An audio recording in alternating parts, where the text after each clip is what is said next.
दोस्तों, हमारा हिंदुस्तान जब अंग्रेजों के चुंगल में पूरी तरह से फंसा हुआ था, तब हिंदुस्तानी कैदियों को सजा देने के लिए अंग्रेजों द्वारा एक दहला देने वाली सजा का प्रावधान था, जिसे आपने इतिहास और ऐतिहासिक कहानियों में जरूरी पढ़ा या फिर सुना होगा। ये सजा थी काले पानी की सजा। इस सजा का नाम सुनते ही उस समय हिंदुस्तानी कैदियों की रूह कांप उठती थी। दरअसल काला पानी एक ऐसी सजा है जो सिर्फ एक सजा नहीं थी, बल्कि एक और कहानी थी। भारत की आजादी की जंग की ब्रिटिश हुकूमत के जुल्म और अत्याचारों का जिंदा एक सबूत है। आज हम बात करेंगे काले पानी यानी सेल्युलर जेल के बारे में, जो अंडमान और निकोबार द्वीप पर स्थित है। यह जेल सिर्फ एक कैद खाना नहीं था, बल्कि उन लोगों का समाधि स्थल है जिन्होंने अपनी जान कुर्बान कर दी भारत माता की आजादी के लिए। तो दोस्तों, वीडियो में आगे बढ़ने से पहले अगर आप सभी लोग हमारे इस चैनल पर नए हैं तो चैनल को सब्सक्राइब और वीडियो को लाइक कर दीजिए। तो चलिए अब आगे की जानकारी आप सभी लोगों को देते हैं। दोस्तों, 1857 की क्रांति के बाद से ही ब्रिटिश हिंदुस्तानी क्रांतिकारियों को शांत करने के तरीके ढूंढना शुरू कर देते हैं और क्रांतिकारियों को कमजोर करने के लिए उन्हें गिरफ्तार करना शुरू भी कर देते हैं। ब्रिटिश इन क्रांतिकारियों को एक ऐसी जगह रखना चाहते थे जहां इन्हें कोई देख ना सके और इनकी कोई मदद ना कर पाए। दरअसल अंग्रेजों ने इसके लिए भारत से हजारों किलोमीटर दूर समुद्र के बीचों बीच अंडमान और निकोबार द्वीप को चुना था। दिन था 10 मार्च 1858 का। ब्रिटिशों ने लगभग 1000 क्रांतिकारियों को जहाज में बिठाकर पहली बार अंडमान और निकोबार द्वीप की तरफ भेज दिया। कुछ दिनों के बाद ये लोग एक सुनसान द्वीप पर पहुंच जाते हैं, जहां चारों ओर मगरमच्छ, सांप, बिच्छू और कीड़े मकोड़ों के अलावा कुछ भी नजर नहीं आ रहा था। यहाँ की पथरीली जमीन और घनी झाड़ियों को देखकर कैदियों के पसीने छूटने लगे। यहाँ सबसे पहले कैदियों द्वारा जंगलों को काटकर ब्रिटिश अधिकारियों के लिए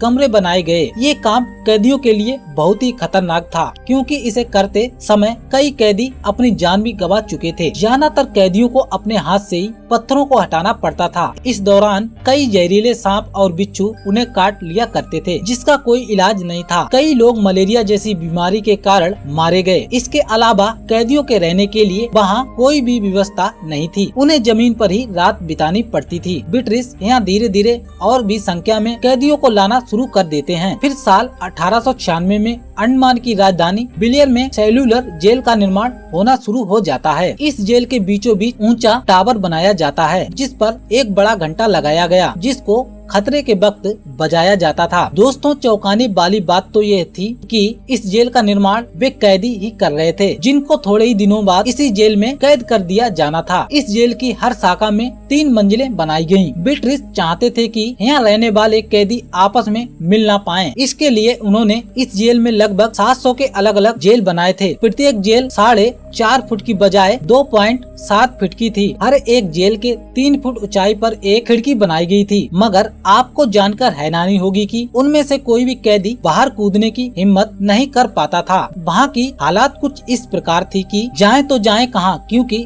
जेल के चारों ओर विशाल समुद्र था। इस जेल का भवन लाल ईंटों से बनाया गया था, जो बर्म देश से मंगाई गई थी। इस जेल के मेन गेट पर इतने खतरनाक हथियार रखे गए थे, जिनको देखकर कैदी भागने के बारे में सोच भी नहीं सकते थे। दरअसल उस जमाने में 5 लाख से अधिक लागत वाले इस जेल में आजादी की चाह रखने वाले उन स्वतंत्रता सेनानियों पर बड़े जुल्म ढाए जाते थे। उन पर ऐसे अत्याचार किए जाते थे जिन्हें जानकर आप भी सहम जाएंगे। इन कैदियों पर इतना अत्याचार इसलिए किया जाता था कि वे क्रांति के बारे में सोचना तो दूर, जीने के लिए भी तरस जाएं। उन्हें 30 पाउंड नारियल कोलू के बैल की तरह दौड़ना पड़ता था। अगर कोई कैदी ऐसा नहीं कर पाता था तो उसे बुरी तरह से कोड़ों से पीटा जाता था। इसके अलावा रस्सी बनाना, चरखी चलाना, लगातार नारियल छिलवाना आदि कई काम करवाए जाते थे। अगर कोई कैदी काम करते करते थक जाता था और आराम करने लगता था तो उसको हथकड़ी लगाकर दीवार के सहारे खड़ा कर दिया जाता था और उसे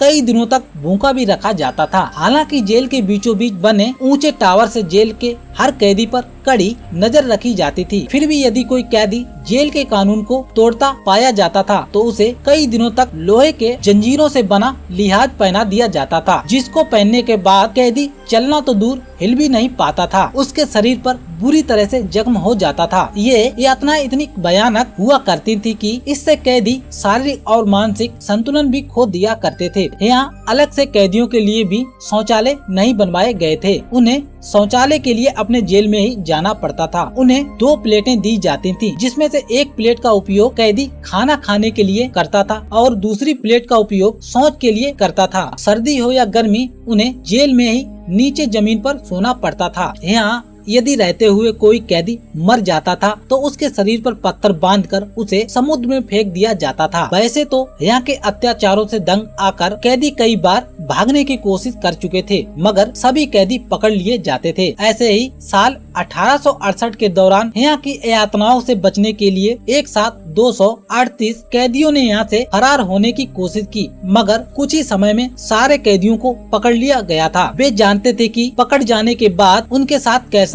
सलूक किया जाएगा। उनमें से कुछ कैदियों ने समुद्र में कूदकर ही अपनी जान दे दी थी और बचे 87 कैदियों को अंग्रेज अफसर जेपी बोकर ने फांसी पर लटका दिया था। लेकिन आपको ये जानकर हैरानी होगी कि इसके बावजूद भी साल 1872 में यहाँ के अधिकारियों को चकमा देकर मेहताब और चेतन नाम के 2 कैदी भागने में सफल हो गए थे। उन्होंने यहाँ के जंगलों से ही लकड़ियों को काटकर नाव बना ली थी, जिस पर बैठकर वे तकरीबन 1500 किलोमीटर की यात्रा तय कर चुके थे। मगर एक ब्रिटिश जहाज की नजर उन पर पड़ गई थी और उन्हें फिर से पकड़कर जेल में डलवा दिया गया था। यहाँ पर एक कैदी स्वतंत्रता सेनानी अलमा खैराबादी ने सजा काटते हुए जेल की कोठरी पर लिखकर यहाँ के दर्द को बयां किया था। उन्होंने लिखा कि यहाँ की कोठरी तरह तरह के रोग से भरी हुई है, हवा बदबूदार है और बीमारियों का खजाना है। यहाँ रहने वाले हर कैदी के शरीर पर कई घाव हैं, उनका कोई इलाज नहीं है। दुनिया की कोई भी मुसीबत यहाँ की दर्दनाक मुसीबत की बराबरी नहीं कर सकती है। हमारा शरीर घाव से छलनी हो चुका है। दोस्तों, ऐसा लिखने वाले खैराबादी की वहीं पर मौत हो गई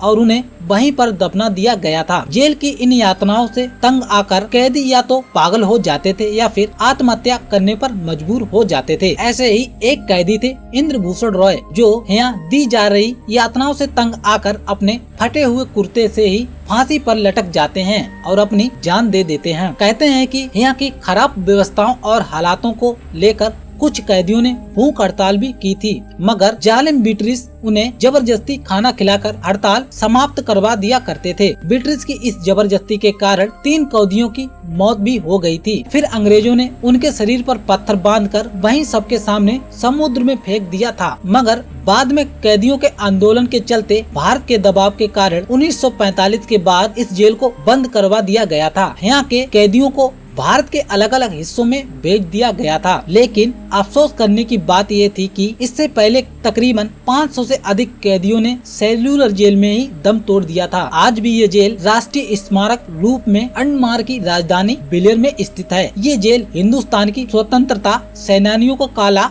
अजीत है। इसकी दीवारों पर आज भी कैदियों द्वारा लिखे गए उनके दर्द एक खौफनाक दृश्य को दर्शाते हैं। यहाँ हर साल लोग दूर दूर से इन स्वतंत्रता सेनानियों को श्रद्धांजलि देने आते हैं। यहाँ एक लाइट और साउंड शो भी होता है, जो हमें उस समय की कहानियों को फिर से जिंदा कर दिखाता है। ये जेल हमको ये याद दिलाती है कि हमारी आजादी कितनी कठिन और दर्दनाक जंग के बाद मिली है। हर भारतीय को सेल्यूलर जेल की कहानी सुननी और समझनी चाहिए, ताकि हम उन स्वतंत्रता सेनानियों की कुर्बानी को भूल ना पाएं। तो दोस्तों, आज की वीडियो में आप सभी लोगों ने काला पानी की सजा के बारे में जान लिया होगा। अगर आप लोगों को ये वीडियो पसंद आई है तो वीडियो को लाइक और चैनल को सब्सक्राइब कर लीजिए। मिलते हैं हम एक और नई वीडियो के साथ। तब तक के लिए आप सभी लोगों को जय हिंद, जय भारत।